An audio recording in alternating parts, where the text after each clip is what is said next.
And who remembers me? I was giving talk 2 years ago on meetup. Good. Yeah, because the first 30 seconds of it will be basically recap. It doesn't work.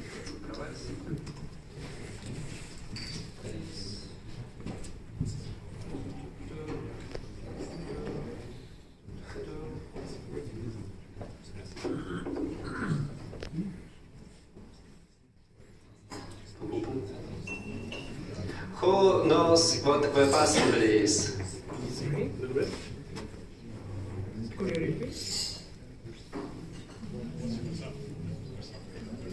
It was working before. Give me a minute. Yep, the picture is on.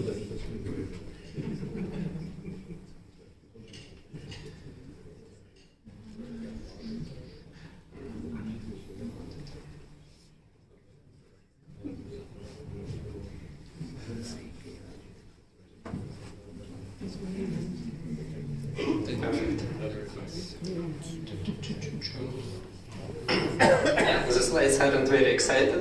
There are no memes, no jokes, but I can dance if you want. Who knows what WebAssembly is?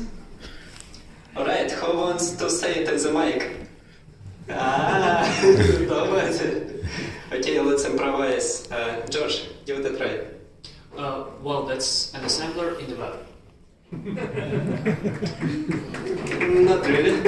I can try. Some people say that the worst thing about WebAssembly is the name. So it's not really assembler, it's not really in the web. Okay, you raised your hand. So web, and then assembly, it's like a compiles code. Oh, that's good enough. This is what we can get started. So WebAssembly it's not JS, and it runs on web. So you can take normal human programming language and use it to make front end. How cool is that? So there is Go, Rust, C, C++, Zig, Kotlin, well, that means anything JVM powered, TypeScript, well, there is assembly script, which is kind of TypeScript compiles into that. But the coolest thing from that list is actually C, because there is a lot of cool stuff written in C. So if you can compile C, that means you can compile Python, interpreter Lua, interpreter Doom, Windows 95. You can Google Windows 95 WebAssembly and there will be right in your browser you have operating system. How cool is that? And that's how I started to work with WebAssembly. All I knew is that it's web and it's not JavaScript. Good enough for me. So let's write some front end and Go. Here is hello world. We just format println or something, and this is how we compile. So Go cross compilation. How many people have CGO in their project? Poor people. Yeah, because one of the coolest things is in Go is cross compilation. No other language can do that well. None. And when you have CGO, it turns into hell. And you just say, hey, I want to run it in browser, so we say JS, and we say that, hey, I want WebAssembly, and it spits out one binary.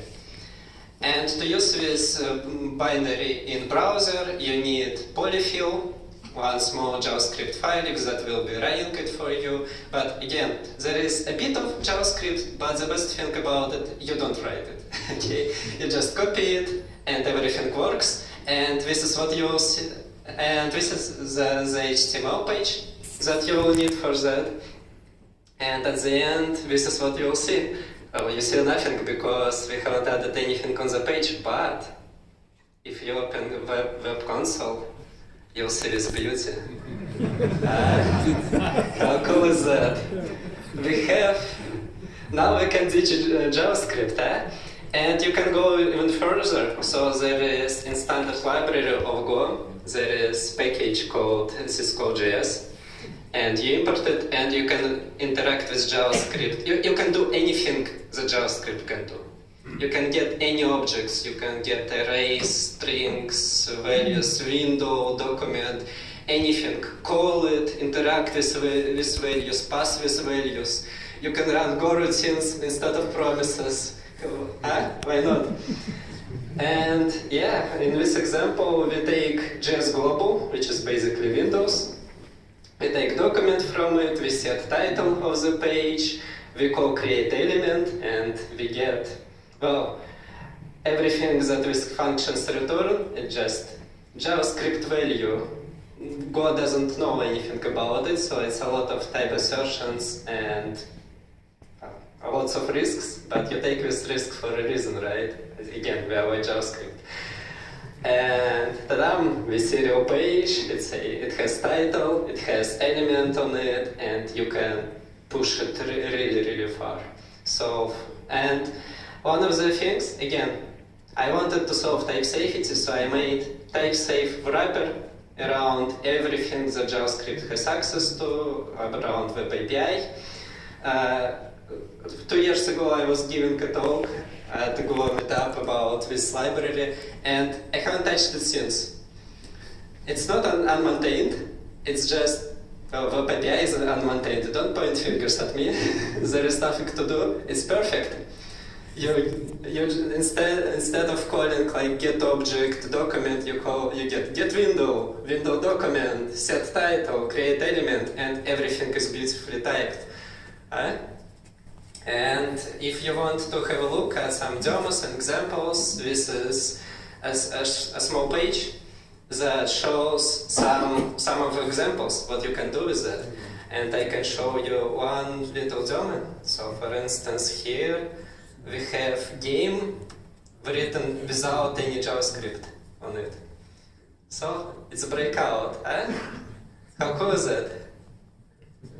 It runs in browser. Again, if you go to demo pages, you will see this little demo, and it's canvas, it's a bit of arithmetic, there are no third-party dependencies except GWeb, there is no JavaScript, and pure Go, pure fun. I love it. One of the problems with all that stuff, so if you take Go compiler is designed for performance and convenience. So for instance, if you saw new run v2 implementation, it just creates one big array from which it draws values. If you go into mathematical functions, into math package, you will see lots and lots of values are pre-calculated, just hard-coded values, you know. It all takes space, it takes binary size, it takes RAM. Go just doesn't design for that way. But there is something better. TinyGo. Who heard of TinyGo? Lots of people. Wonderful, wonderful. TinyGo is amazing. Well, I'm part of the TinyGo team a bit, so don't trust me on my word, but I shall be showing you cool stuff. So TinyGo, who read, another question, lots of questions. Who read specification for Go as a language? You should, because it's like, I don't know, 20 minutes reading, but after that you know everything about the language.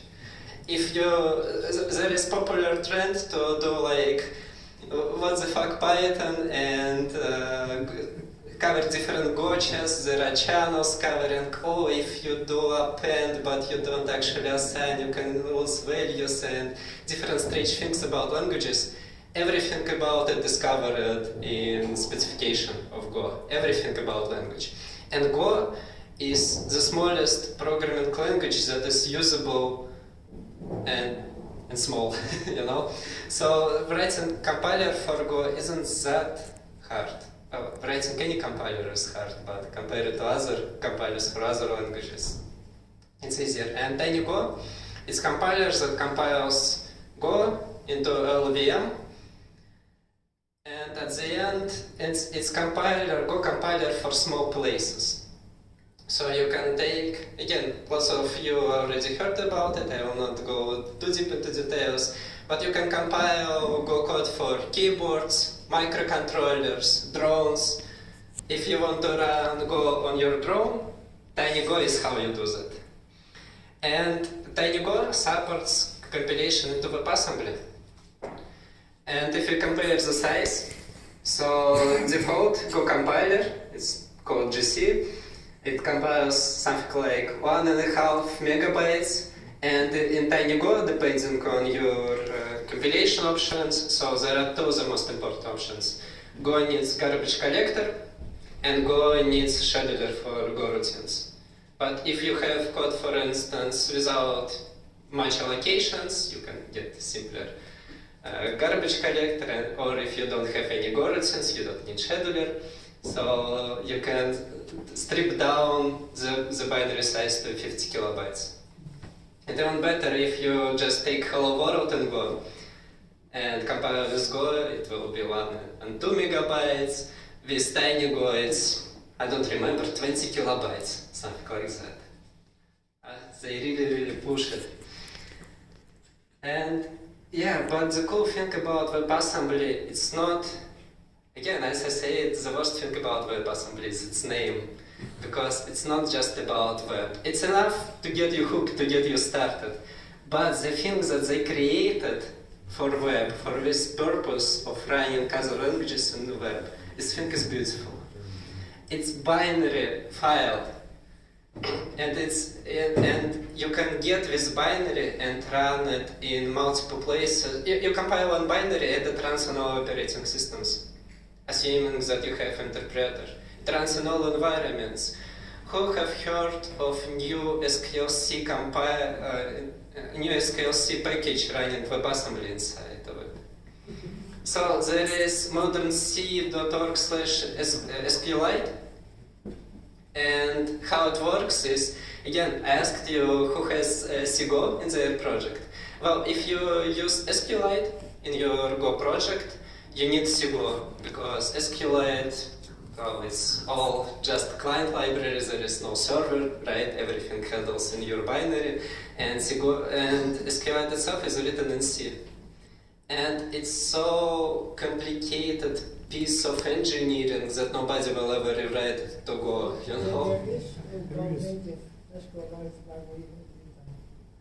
And this is how it works. So there is modern C SQLite library. But there is a native golang in the meantime, not from the SQLite team, but the created compatible one. Besides the CVL version. Turgo, you mean? So they wrote it in Go? No, it's a translation. Yes. Translation, okay. That's the one, yeah. That's a good one to add into collection. So indeed you can translate code, but you take certain risks. And there is another one popular now, which compiles SQLite driver into WebAssembly and ships to you when you install this library. There is Go wrapper, which runs wasm, which is WebAssembly interpreter written in Turgo, and it runs WebAssembly inside. So it's a bit slower. It takes some space. But you don't have C now in your project. How cool is it? WebAssembly is safe. It's observable. About safety I will show you later. Don't think about it too hard just now. It's observable because it runs on virtual machine. So you can see what instructions it currently executes. You can limit how many instructions it can execute. So you can prevent infinite loops, for instance, or something like that. And it's, as I mentioned, it's portable.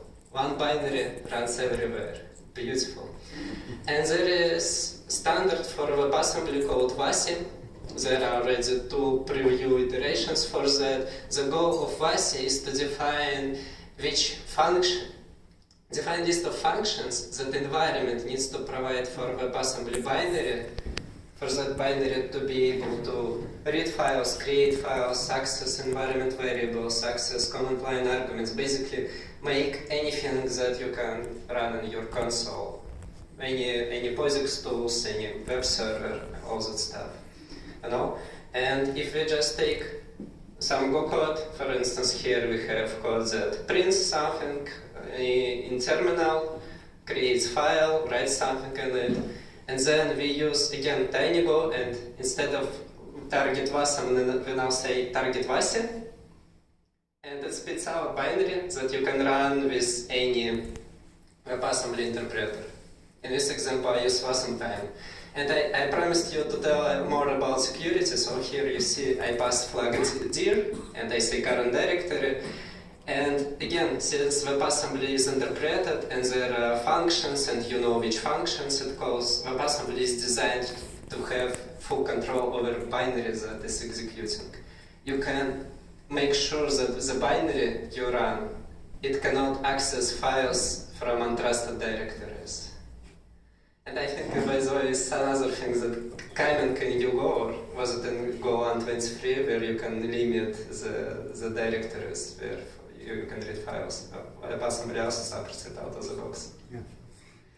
And at the previous FOSDEM conference, I'll be talking more about FOSDEM, I met with Ron, that program from TinyGo team, and we discussed several cool things that we can do in terms of combining WebAssembly, Go, and TinyGo together. And the result of it was Mechanoid. What is Mechanoid? So, we took Vazira, we took another WebAssembly interpreter written by Chinese cryptocurrency enthusiast 10 years ago, not touched since. And we made it compile using TinyGo. So we took WebAssembly interpreter, written in pure Go, and made it compile with TinyGo.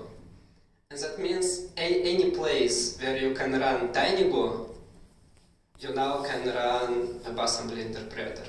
And Mechanoid is a nice wrapper for it, framework, to make, to provide access, to provide functions that WebAssembly binaries that you're going to execute will have access to.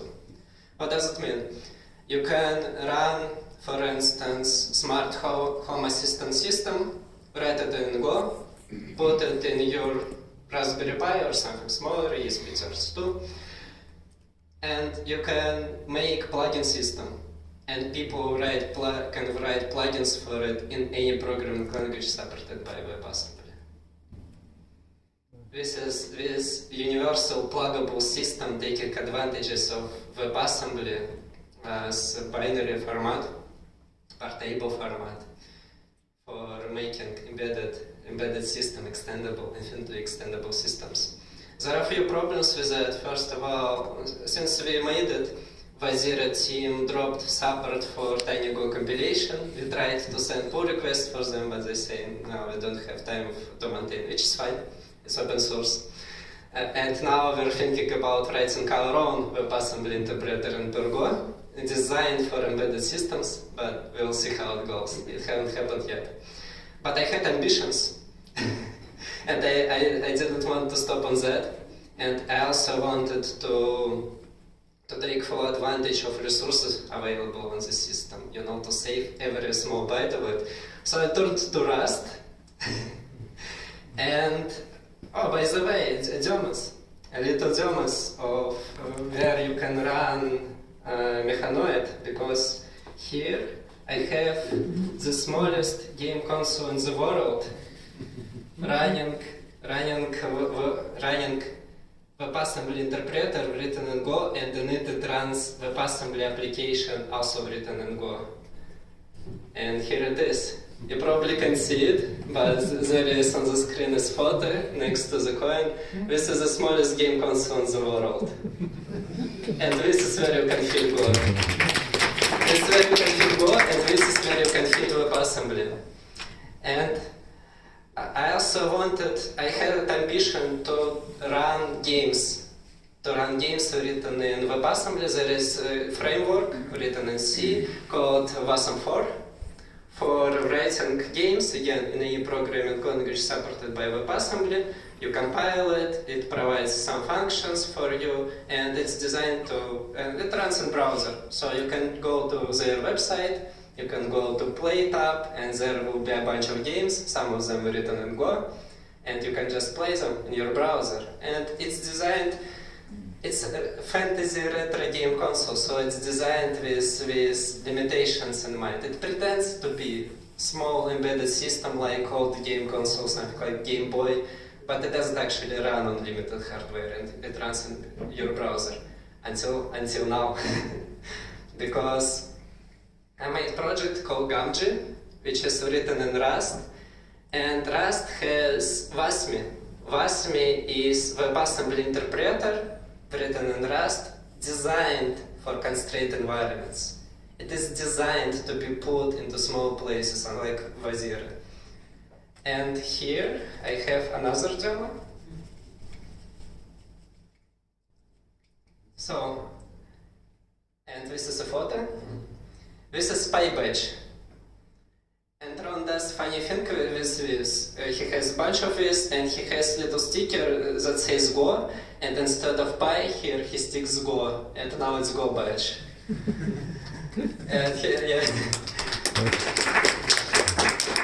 And you can often see him wearing them on conferences, and you can buy one, of course. And they are very limited, so there is 180 kilobytes of RAM.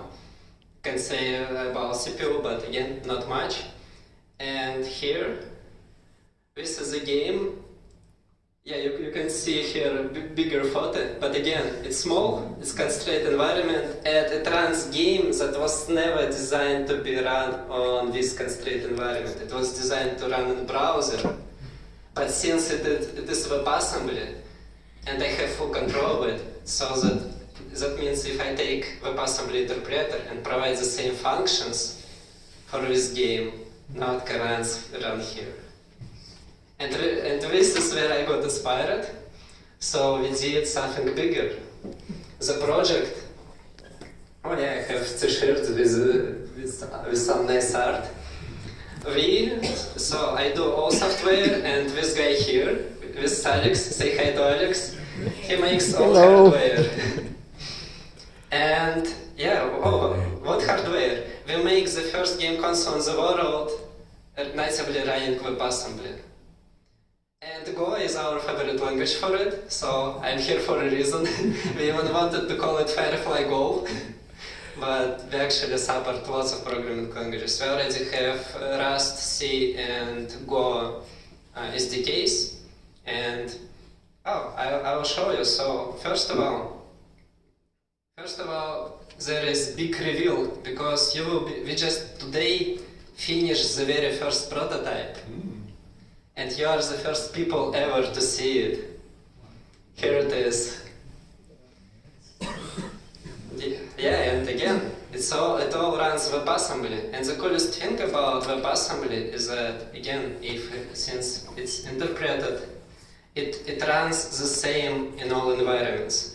So here is emulator that you can already go install on your computer, and you can play some games. So for instance, this is Snake, the same that runs on hardware, and the beauty of WebAssembly, if it works here, it will work there. And there are already games that other people, so Snake is the first game that I made for the console. And the beauty of this console, there are a few gimmicks we have. First gimmick, my favorite, is that here is touchpad instead of D-pad, so you have 360 degrees movement. It's just like Steam controller, love it. And the second gimmick is that it supports multiplayer. And this is the easiest way to make multiplayer game. You just take two devices, you press one button, they discover each other, and now you can play in the same room. You don't need Wi-Fi, you can go in the middle of the forest and play some games with your friends. And for the game, so when I made this game first, then when I needed to add multiplayer, I changed 4 lines of code. And the whole game, it's written in Go, of course. And the whole game is 300 lines of code. And changing 4 lines, I just, instead of creating snake, I create snakes in a loop. I support multiplayer. I don't have enough hands to show you multiplayer, but just trust me on that. And there are more games that people made. So for instance, this one is made by Oli, guy I never met him, but he's very enthusiastic about the game console. It warms my soul, you know. We have fans, we have followers. And Ron made Flappy Gopher, again written in Go. And oh, it's addictive, so I probably should stop somewhere. And here is Ghost Castle, also Ron made, because Ron also made a framework for writing in Go games for Firefly, roguelike games. And this is a game he made. Pretty simple, but pretty fun.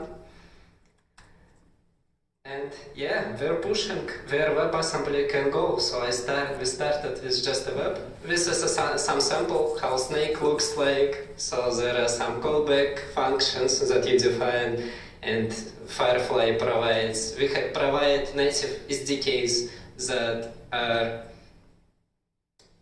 very idiomatic to the language for which we provide. So SDKs that we provide for Rust is different from SDKs that we provide for Go, because different languages approach allocations and APIs differently. And yeah, this is how you do multiplayer. You just get list of peers, you iterate through them, and you handle input from each one of them. Easy. And this is some production photos. And now FOSDEM. So who knows what FOSDEM is? Lots of people. Love it. Who is coming to FOSDEM? Not that many people. Well, who is coming to the next FOSDEM?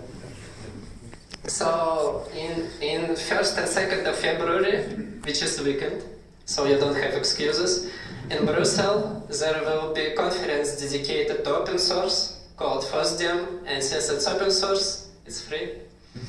So just come in there. Well, you need train tickets, probably hotel, but still. And I'm mentioning it because Firefly started on FOSDEM 2024 from these discussions and ambitions. Okay, can I run wasm 4 on something very, very small, you know? And now we're making our own hardware. And by the way, Firefly is fully open source. And this is why we will be at FOSDEM. I'll be giving a talk, probably something different from this one. And most importantly, we will have stand. And on that stand, we will have better versions of this prototype, even in case that you can try out and merge and all that stuff. So drop by. And yeah, and Firefly Zero is fully open source. So we haven't open sourced the runtime just yet, but we will. And we have the best developer experience. There is Firefly CLI, with which you can build, export, import your games, inspect them. I can even show you the beauty of WebAssembly, because I mentioned it a lot. So here, this launcher, it runs the same as any other game. It's also written in WebAssembly. You can write your own launcher. And if I do Firefly CLI, and then monitor, it shows how much CPU is used, if game lags or not. It shows how much memory is used. It shows fuel, which is the number of instructions executed per update. It shows you everything. It knows everything about runtime.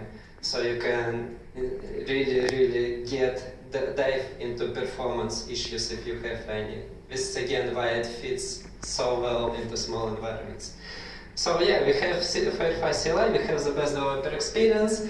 It will be fully open source, and we will be also selling actual devices that you can buy from us and just play with your friends, so no assembly needed. And this is the website. We also have here some stickers and some flyers where you can read more, but everything is on the website. And thank you.